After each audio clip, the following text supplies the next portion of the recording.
가톨릭 교회 교리서 제2단락. 예수님께서는 십자가에 못 박혀 돌아가셨다. 1. 예수님의 재판. 예수님에 대한 유다 지도자들의 분열. 595.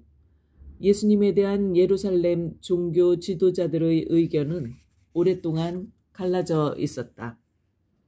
그들 가운데에는 바리사이 니코데모나 고관인 아리마테아의 요셉과 같은 예수님의 숨은 제자들이 있었다. 그래서 예수님의 순환 직전에 요한 사도는 매우 불완전하게나마 지도자들 가운데에서도 많은 사람이 예수님을 믿었다고 말할 수 있었다.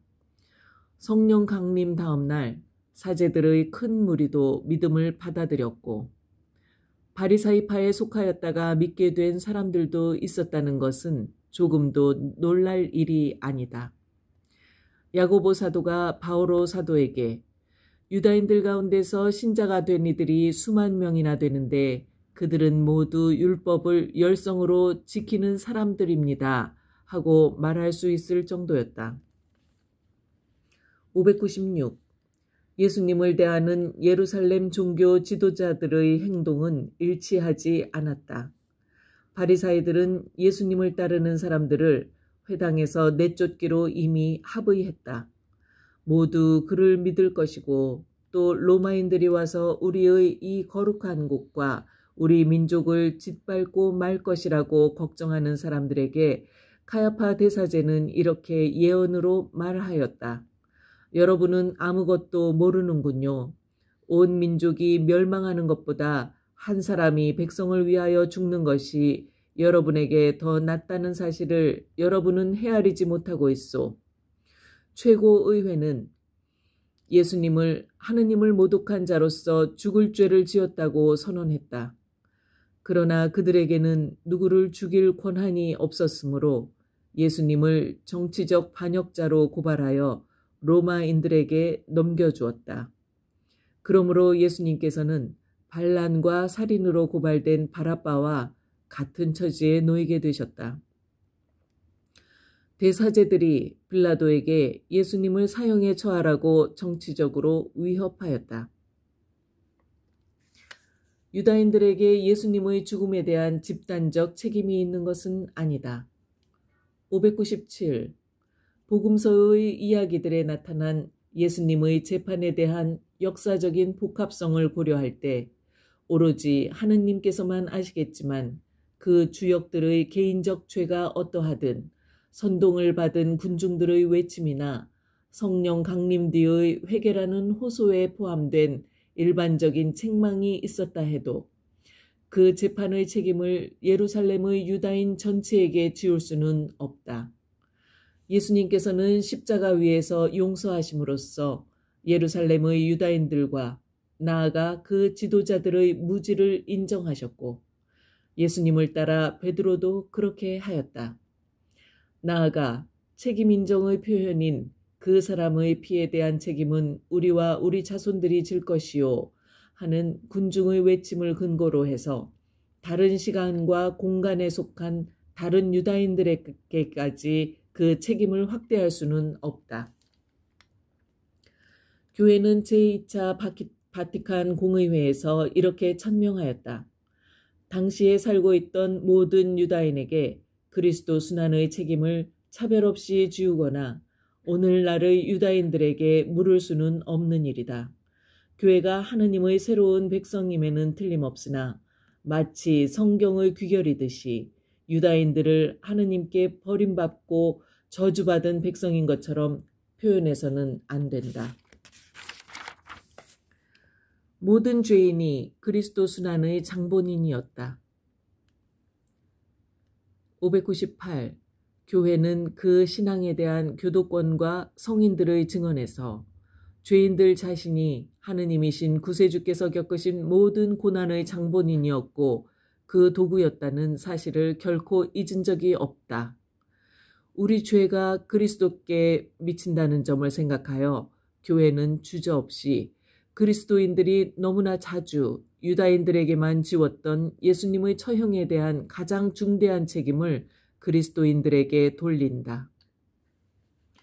계속해서 죄에 다시 떨어지는 사람들이 이 무서운 잘못에 책임이 있는 사람이라고 보아야 한다.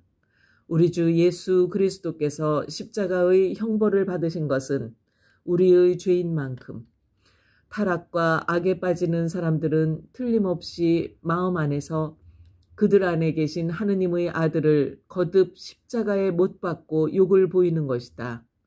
그리고 이 경우에 우리의 죄가 유다인들의 죄보다 더 크다는 것을 알 수 있다.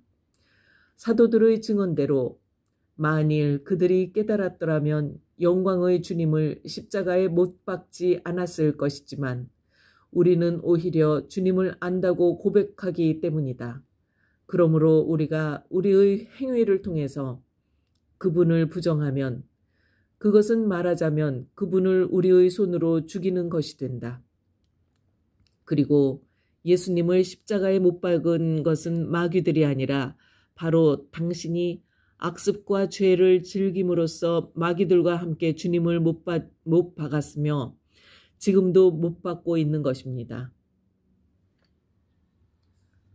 2. 하느님의 구원 계획 안에서 이루어진 그리스도의 속량하시는 죽음. 하느님께서 정하신 계획대로 넘겨지는 예수님. 599. 예수님께서 죽임을 당하신 일은 불행한 상황들 때문에 생겨난 우연한 결과가 아니었다. 베드로 사도가 성령 강림날의 첫 설교 때부터 예루살렘의 유다인들에게 하느님께서 미리 정하신 계획과 예지에 따라 예수님이 넘겨지셨다고 설명했듯이 예수님의 죽음은 하느님의 구원 계획의 신비에 속하는 일이었다. 그러나 성경의 이러한 어법은 예수님을 넘겨준 사람들이 하느님께서 미리 써놓으신 각본을 수동적으로 실행에 옮긴 것에 지나지 않는다는 것을 의미하지는 않는다. 600. 하느님께서는 시간의 모든 순간이 실제적으로 현재이다. 그러므로 하느님께서 그 예정의 영원한 계획을 수립하실 때 거기에는 당신 은총에 대한 각 사람의 자유로운 응답도 포함된다. 과연 헤로데와 본시오 빌라도는 주님께서 기름을 부으신 분, 곧 주님의 거룩한 종 예수님을 없애려고 다른 민족들은 물론 이스라엘 백성과도 함께 이 도성에 모여 그렇게 되도록 주님의 손과 주님의 뜻으로 예정하신 일들을 다 실행하였습니다. 하느님께서는 당신의 구원 계획을 이루시기 위하여 그들의 무지에서 나온 행동을 허락하셨다. 성경 말씀대로 우리의 죄 때문에 돌아가셨다. 601. 의로운 종의 죽음을 통한 하느님의 이 구원 계획은 보편적인 속량, 곧 사람들을 죄의 예속에서 해방시키는 속량의 신비로서 성경에 예고되었다. 바오로 사도는 자신이 전해받았다고 말하는 신앙 고백에서 그리스도께서는 성경 말씀대로 우리의 죄 때문에 돌아가셨다는 것을 고백한다. 속량을 위한 예수님의 죽음은 특히 고난받는 종에 대한 예언을 성취한다. 예수님께서도 스스로를 고난받는 종에 비추어 당신의 삶과 죽음의 의미를 제시하셨다. 부활하신 후 예수님께서는 엠마오의 제자들에게 성경을 이렇게 해석해 주셨고 다음으로 사도들에게도 그렇게 해 주셨다. 하느님께서는 우리를 위하여 그분을 죄로 만드셨다. 602. 그러므로 베드로 사도는 하느님의 구원 계획에 대한 사도적 신앙을 이렇게 표현할 수 있었다. 여러분은 조상들에게서 물려받은 헛된 생활 방식에서 해방되었는데 은이나 금처럼 없어질 물건으로 그리 된 것이 아니라 흠없고 티없는 어린 양 같으신 그리스도의 고귀한 피로 그리 된 것입니다. 그리스도께서는 세상 창조 이전에 이미 뽑히셨지만 마지막 때에 여러분을 위하여 나타나셨습니다. 원죄의 결과인 인간의 죄는 죽음으로 처벌을 받는다. 당신 아들을 종의 모습으로 곧 죄 때문에 타락하고 죽을 수밖에 없게 된 인간의 모습으로 보내시어 하느님께서는 죄를 모르시는 그리스도를 우리를 위하여 죄로 만드시어 우리가 그리스도 안에서 하느님의 의로움이 되게 하셨습니다. 603. 예수님께서는 죄를 지었다 하여 버림받은 적이 없으시다. 그러나 그분께서는 언제나 성부와 일치시키는 속량하시는 사랑으로 하느님께 죄를 짓고 헤매는 우리를 떠맡으심으로써 십자가 위에서 우리를 대신하여 말씀하셨다. 저의 하느님, 저의 하느님, 어찌하여 저를 버리셨습니까? 이처럼 그리스도께서 우리 죄인들과 연대를 이루게 하시어 하느님께서는 당신의 친아드님마저 아끼지 않으시고 우리 모두를 위하여 내어주셨고 우리가 그분 아드님의 죽음으로 그분과 화해하게 하셨다. 하느님께서는 속량하시는 보편적 사랑을 먼저 보여주신다. 604. 하느님께서는 우리 죄 때문에 당신 아들을 넘겨주심으로써 당신의 계획이 우리의 어떤 공로보다도 앞서 존재하는 관대한 사랑의 계획이라는 것을 드러내신다. 그 사랑은 이렇습니다. 우리가 하느님을 사랑한 것이 아니라 그분께서 우리를 사랑하시어 당신의 아드님을 우리 죄를 위한 속죄 제물로 보내주신 것입니다.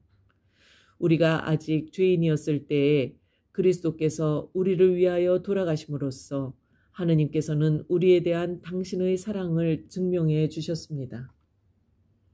605. 이 사랑은 아무도 배제하지 않는다. 이러한 사랑을 예수님께서는 잃었던 양 비유의 결론을 통해 상기시켰다. 이와 같이 이 작은 이들 가운데 하나라도 잃어버리는 것은 하늘에 계신 너희 아버지의 뜻이 아니다.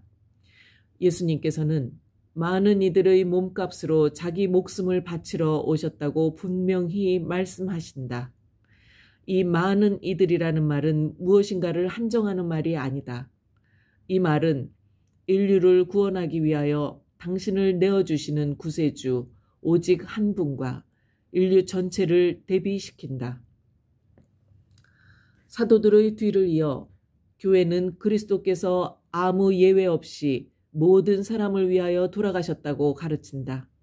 그리스도의 순환 공로에서 제외되는 사람은 없고 전에도 없었으며 앞으로도 없을 것이다. 찬미 예수님.